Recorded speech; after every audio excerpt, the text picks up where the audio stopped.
बृजभूषण जी और पंडित जी अब 80 साल के होने वाले हैं। सरला जी उनसे पूरे 10 साल छोटी हैं।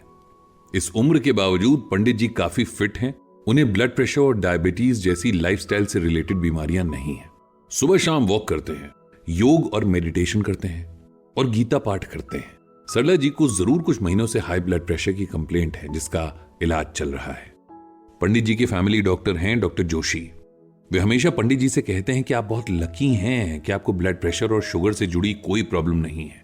आजकल ऐसे लोग बहुत कम मिलते हैं। पंडित जी उनकी ये बात सुनकर बस हल्का सा मुस्कुराते हैं। वे कहना चाहते हैं कि ये बीमारियां इंसान ने खुद अपने लिए इनवाइट की हैं। अगर वो चाहे तो इन्हें विदा भी कर सकता है, लेकिन चाहे तो तब जब वो समझे कि वो अपने साथ क्या कर रहा है। अपने हर गीता ज्ञान सेशन में पंडित जी इस बात पर जोर देते हैं कि तन और मन दोनों की हेल्थ पर ध्यान देना बहुत ज्यादा जरूरी है, क्योंकि गीता में भगवान श्री कृष्ण ने शरीर को कर्म का साधन यानी मीडियम बताया है, जो कि किसी के भी समझ में आने वाली बात है। अपने शरीर से मोह रखना, उसी को सबसे बड़ा सच मानना और ये भूल जाना कि हमारी पहचान ये शरीर नहीं बल्कि इसको चलाने वाली आत्मा है, ये भी एक अज्ञान ही है।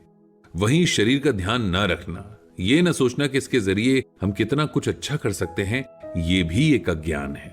शरीर से मोह और शरीर का ख्याल रखने में एक बहुत बारीक सी लाइन है, जिसे वही समझ सकता है जिसने श्रीमद् भगवद गीता पढ़ी हो। ये दौर जिसमें हम जी रहे हैं, ये हमें शरीर से मोह करना सिखाता है। लोग, खासकर यंगस्टर्स, अपने चेहरे, बालों और फिटनेस पर बड़े आराम से हजारों रुपए खर्च कर देते हैं, लेकिन ये सब वो अपनी बॉडी से अटैचमेंट की वजह से करते हैं, जो कि उनकी बहुत सारी टेंशन और स्ट्रेस का भी कारण बनता है। क्योंकि बॉडी को आप कितने भी सलीके से रखें, वो बढ़ती उम्र का शिकार तो होगी ही। पंडित जी के पास इसी बात से रिलेटेड एक कॉल कुछ दिन पहले आया था।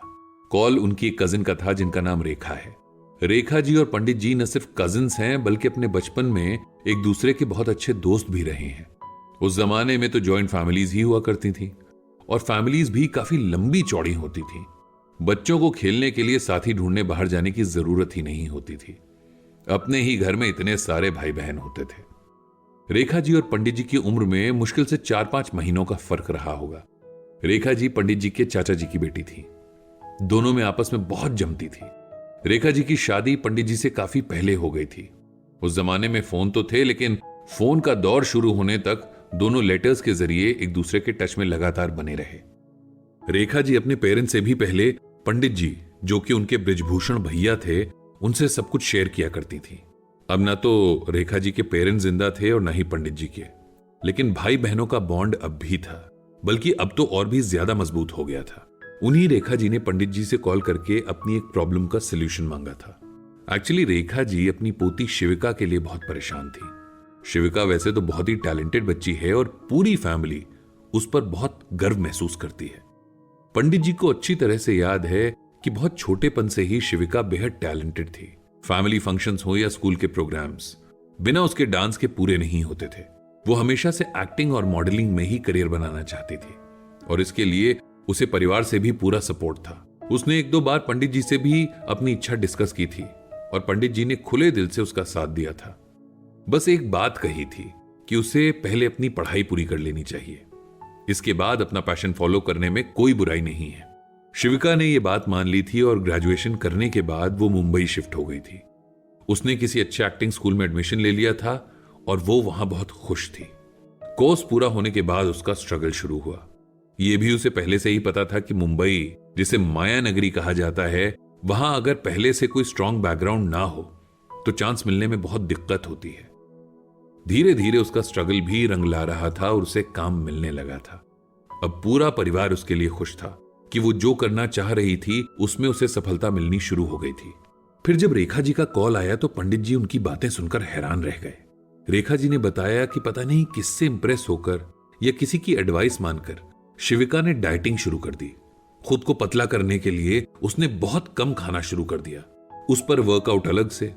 मुंबई में वो पीजी लेकर रहती थी, और पीजी वालों को कहां फर्क पड़ता है कि उनके यहां रहने वाले ठीक से खाते पीते हैं भी या नहीं। घर तो वो बहुत टाइम से नहीं आई थी, लेकिन जब उसके पेरेंट्स यानी कि रेखा जी के बेटे बहू ने उसकी हालत वीडियो कॉल पर देखी तो उनके होश उड़ गए। डाइटिंग के नाम पर उसने अपना बुरा हाल कर लिया था। आंखों के नीचे डार्क सर्कल्स बन गए थे और शक्ल भी ऐसी हो गई थी जैसे अंदर से बहुत कमजोर हो। उसके पेरेंट्स तुरंत मुंबई भागे और जिद करके उसे वापस ले आए। यहां लाकर जब उसके टेस्ट करवाए गए तो पता चला कि वो न सिर्फ अनीमिक हो गई है, बल्कि उसके शरीर में कैल्शियम और विटामिन B12 जैसे जरूरी विटामिन भी कम हो गए हैं और बहुत ज्यादा कम हो गए हैं। डॉक्टर ने सप्लीमेंट्स तो लिखे, लेकिन साथ ही यह भी कहा कि बिना प्रॉपर डाइट के उसकी रिकवरी मुश्किल है। अब शिविका दोबारा से मुंबई जाने की जिद कर रही है और फैमिली को डाउट है कि वो वहां जाकर फिर वही डाइट प्लान शुरू कर देगी। पंडित जी ने रेखा जी से कहा कि अगर वे ये चाहती हैं कि मैं शिविका को समझाऊं तो ये फोन पर पॉसिबल नहीं हो पाएगा, इसीलिए उन्हें शिविका से मिलना होगा। अगर रेखा जी और शिविका उनके पास आ जाएं तो न सिर्फ उन्हें बल्कि शिविका को भी बहुत अच्छा लगेगा। उसके लिए ये बहुत अच्छा चेंज भी हो जाएगा। रेखा जी को भी पंडित जी की ये बात बहुत अच्छी लगी थी।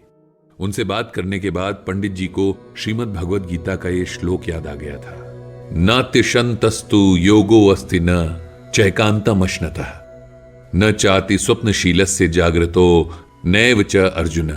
इस श्लोक में भगवान श्री कृष्ण अर्जुन को कर्म योग के बारे में समझा रहे हैं। भगवान कहते हैं कि हे अर्जुन, ये योग न तो बहुत खाने वाले का, न बिल्कुल ना खाने वाले का, न बहुत सोने के स्वभाव वाले का और न सदा जागने वाले का ही सिद्ध होता है। भगवान यहां हर काम में बैलेंस की बात करते हैं, क्योंकि शरीर ही हर काम के लिए मीडियम का काम करता है, तो उसे हर चीज में बैलेंस चाहिए होता है, तभी काम पूरे होते हैं। शरीर को इसलिए कष्ट देना ताकि अब दुनिया के बनाए रीति रिवाजों पर खरे उतर सकें जिनका कोई आधार नहीं है, यह बहुत गलत बात है। शरीर से मोह न रखते हुए भी हमें इसका ख्याल रखना सीखना चाहिए ताकि हम वो कर सकें जिसके लिए हमारा जन्म हुआ है। पंडित जी ने सोचा कि जब शिविका अपनी दादी यानी रेखा जी के साथ उनके पास आएगी तब उसे ये सब बातें समझाएंगे और उन्हें पूरी उम्मीद है कि वो समझ भी जाएगी। पंडित जी ने भगवान श्री कृष्ण से सबको सद्बुद्धि देने की प्रार्थना की।